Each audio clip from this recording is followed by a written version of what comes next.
The Tuskegee Experiment, more formally known as the Tuskegee study of untreated syphilis in the Negro male, was a notorious and unethical clinical study conducted by the United States Public Health Service, USPHS, and the Centers for Disease Control and Prevention, CDC.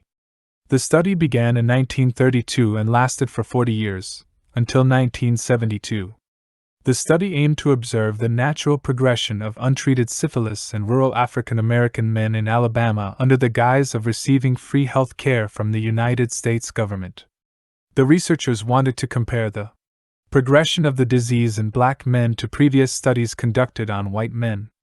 The study involved 600 black men, of which 399 had syphilis and 201 did not, serving as a control group. These men were primarily sharecroppers, and many were illiterate. They were chosen because they already had late-stage syphilis, and the researchers falsely informed them that they were being treated for bad blood, a local term used to describe various ailments. The participants were not informed of the study's actual purpose and were not given all the facts required to provide informed consent. They were misled to believe they were receiving beneficial medical treatment when, in fact, they were not being treated for syphilis at all. Even after penicillin became the standard and effective treatment for syphilis in 1947, the researchers did not offer it to the participants. The aim was to continue observing the effects of the disease when left untreated.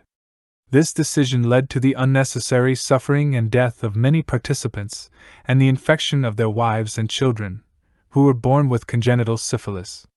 The study was exposed in 1972 by a whistleblower, Peter Buxton, leading to widespread public outrage. The advisory panel found that the Tuskegee study was ethically unjustified, and it was subsequently terminated.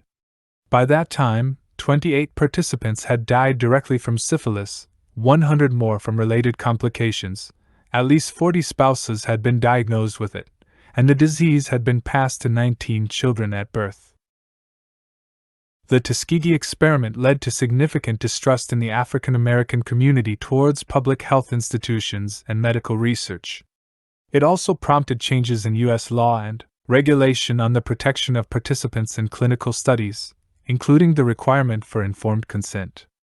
In 1974, the National Research Act was passed, and in 1979, the Belmont Report was published, outlining ethical principles and guidelines for research involving human subjects.